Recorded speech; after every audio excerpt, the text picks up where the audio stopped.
Hi friends, நான் டெக்கேகஸ்னு ஹரி பேசுகிறேன். இங்கே என்ன பார்க்க போகிறோம்னு பார்த்தீங்கன்னா, லினக்ஸை வந்து எப்படி ஒரு பூட்டபிள் பென் ட்ரைவில் வந்து ஸ்டோர் பண்ணுறது அப்படிங்கிறத பார்க்க போகிறோம். அதுவும் இல்லாமல் அதை எப்படி இன்ஸ்டால் பண்ணாமே நம்ம லைவாக யூஸ் பண்ணுறது அப்படிங்கிறதையும் பார்க்க போகிறோம்.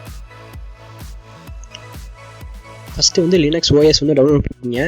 லினக்ஸ் ஓஎஸ் வந்து லேட்டஸ்ட் வெர்ஷன் வந்து டவுன்லோட் பண்ணுற லிங்க் வந்து நான் உங்களுக்கு டிஸ்கிரிப்ஷனில் தரேன், வேணால் டவுன்லோட் பண்ணிக்கோங்க. kali.org அதான் லிங்க்கு, நான் உங்களுக்கு டிஸ்கிரிப்ஷனில் தரேன். நான் ஆல்ரெடி டவுன்லோட் பண்ணி வச்சிட்டேன்.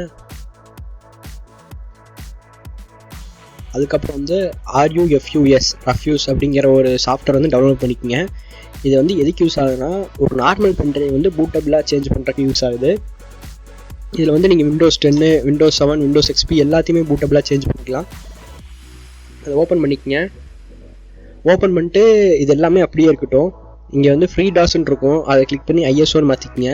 மாற்றிட்டு பக்கத்தில் செலக்ட் அண்ட் இமேஜ்னு இருக்கும், அந்த இதை செலக்ட் பண்ணிட்டு கலை லினக்ஸ் வந்து இது பண்ணிக்கங்க. அந்த நீங்கள் டவுன்லோட் பண்ணி வச்சு அந்த இமேஜ் வந்து அதில் ஆட் பண்ணிக்கங்க. ஆட் பண்ணி வச்சுட்டு நீங்கள் வந்து ஸ்டார்ட் அப்படின்னு கொடுத்தீங்கன்னா ரைட் அண்ட் ஐஎஸ்ஓ இமேஜ், ரைட்டை டிடி இமேஜ்னு இருக்கும், ரைட்டை ஐஎஸ்ஓ இமேஜ்னு கொடுத்து ஓகே கொடுத்துருங்க. இந்த வார்னிங் மெசேஜ் எதுக்குன்னு பார்த்தீங்கன்னா, நம்ம பென்ட்ரைவ் வந்து ஃபார்மேட் பண்ணால் தான் அதை வந்து பூட்டபிளாக மாற்ற முடியும். அதுக்கு தான் இந்த வார்னிங் மெசேஜ்.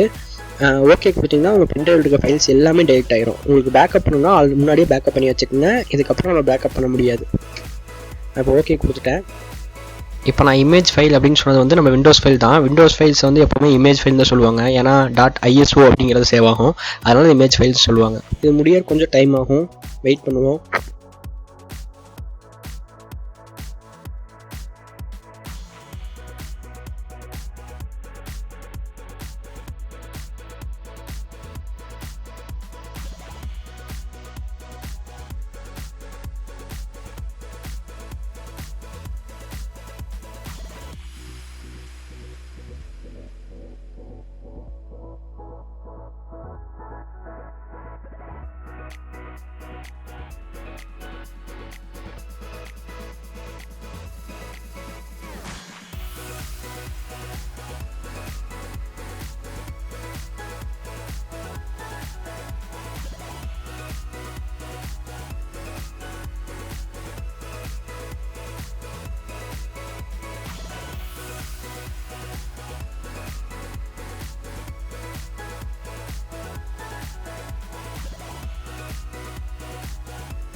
இப்போ வந்து பூட் ஆயிடுச்சு. பூட் ஆனதுக்கப்புறம் கீழே பார்த்தீங்கன்னா ரெடின்னு காட்டும். அப்படி வந்ததுக்கப்புறம் நீங்கள் வந்து க்ளோஸ் பண்ணிக்கோங்க. இப்போ பென்ட்ரைவ் வந்து பூட்டபிள் பென்ட்ரைவாக மாறிடுச்சு. அது பென்ட்ரைவ்க்குள்ள வந்து லினக்ஸ் ஓஎஸ் இருக்குது. இப்போ வந்து நம்ம லைவாக யூஸ் பண்ணுறது எப்படின்னு பார்க்க போகிறோம். அதுக்கு வந்து சிஸ்டமை ஷட் டவுன் பண்ணணும். ஷட் டவுன் பண்ணிட்டு நம்ம ரீஸ்டார்ட் பண்ணும்போது தான் பூட் மெனுக்குள்ளே போக முடியும். இப்போ எப்படி போகிறதுன்னு காட்டுறேன். சிஸ்டம் வந்து ஆஃப் ஆயிடுச்சு. பென்ட்ரைவ் வந்து உங்கள் போர்ட்டில் போட்டுக்குங்க, பூட்டபிளான பென்ட்ரைவை. வாய்ஸ் குவாலிட்டி பார்த்தீங்கன்னா கொஞ்சம் மோசமாக தான் இருக்கும், ஏன்னா இந்த மைக்கில் தான் நான் பேசிகிட்டு இருக்கேன். அதனால் பார்த்தீங்கன்னா கொஞ்சம் கேவலமாக தான் இருக்கும், அட்ஜஸ்ட் பண்ணிக்கங்க. இப்போ வந்து நான் சிஸ்டம் ஆன் பண்ணுறேன்.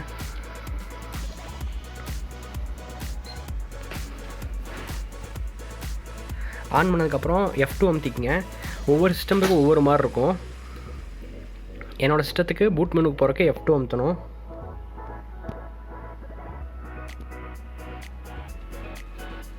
F2 அமுத்திங்கன்னா பயோ செட்டிங்ஸ்க்குள்ள போயிடும். அதில் போயிட்டிங்கன்னா கீழே பூட் மெனு அப்படின்ட்டு இருக்கும். மேக்ஸிமம் சிஸ்டத்தில் வந்து பூட் மெனுக்குள்ளே போகிறதுக்கு வந்து F8 இருக்கும், இல்லாட்டி டெலிட்னு இருக்கும். நீங்கள் F8 ப்ரெஸ் பண்ணி பாருங்கள். அப்படி வரலைன்னா F12 ப்ரெஸ் பண்ணி பாருங்கள். இப்போ நான் பூட் மெனுக்கு போயிட்டு என்னோடய பென்ட்ரைவ் வந்து டொஷிபா பென்ட்ரைவ், அதனால் அந்த பென்ட்ரைவ் செலக்ட் பண்ணிக்கிறேன். இப்போ பார்த்தீங்கன்னா இப்படி வரும், லைவ் AMD 64 அந்த மாதிரி வரும். இதில் நீங்கள் கீழே வந்து இன்ஸ்டால் இருக்கும். அந்த இன்ஸ்டால் கொடுத்தீங்கன்னா உங்கள் சிஸ்டத்தில் வந்து விண்டோஸ் ஓஎஸை டெலிட் பண்ணிட்டு அது போடுற மாதிரி இருக்கும். அப்படி இல்லாட்டி விண்டோஸ் ஓஎஸும் லினக்ஸும் இன்ஸ்டால் பண்ணிக்கிற மாதிரி இருக்கும். நீங்கள் விண்டோஸ் எதுவுமே அழிக்க வேணாம், ரிஸ்க் எடுக்க வேணாம் அப்படின்னு நினச்சிங்கன்னா, சும்மா எனக்கு இப்போ யூஸ் பண்ணி பார்க்கணும் அப்படின்னு நினச்சிங்கன்னா லைவ் கொடுத்துக்குங்க. லைவ் கொடுத்தீங்கன்னா ஃபுல்லாக லோட் ஆகும்.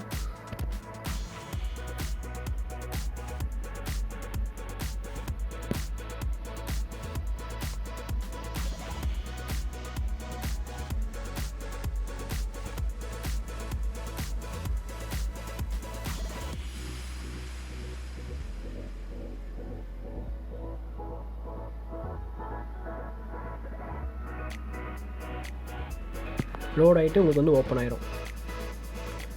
இப்போ நீங்கள் எப்போவும் போல் இன்ஸ்டால் பண்ண மாதிரி யூஸ் பண்ணிக்கலாம். ஆனால் இதில் என்ன ப்ராப்ளம் அப்படின்னு பார்த்தீங்கன்னா, நீங்கள் ஒரு தாட்டி சேவ் பண்ணி வச்சுருக்க ஃபைல் வந்து நீங்கள் அடுத்த தாட்டி ஷட் டவுன் பண்ணிட்டு ஆன் பண்ணும்போது இருக்காது. அதனால தான் சும்மா டெம்பரரியாக ஒரு தாட்டி யூஸ் பண்ணிக்கிற மாதிரி தான் இருக்கும். அதுவும் இல்லாமல் இது மூலிமா நீங்கள் உங்கள் லோக்கல் டிஸ்க்கை வந்து ஆக்சஸ் பண்ண முடியாது. நீங்கள் பென்ட்ரைவில் ஏதாச்சும் இருந்துச்சுன்னா ஆக்சஸ் பண்ணிக்கலாம், ஆனால் லோக்கல் டிஸ்க்கை வந்து ஆக்சஸ் பண்ண முடியாது. அவ்வளோதான் ஃப்ரெண்ட்ஸ். இந்த வீடியோ வந்து உங்களுக்கு பிடிச்சிருந்துச்சுன்னா லைக் பண்ணுங்கள், சப்ஸ்கிரைப் பண்ணுங்கள், மறக்காமல் ஷேர் பண்ணுங்கள். உங்களுக்கு எதாவது டவுட்ஸ் இருந்துச்சுன்னா கமெண்ட் செக்ஷனில் கமெண்ட் பண்ணுங்கள். தேங்க்ஸ் ஃபார் வாட்சிங்.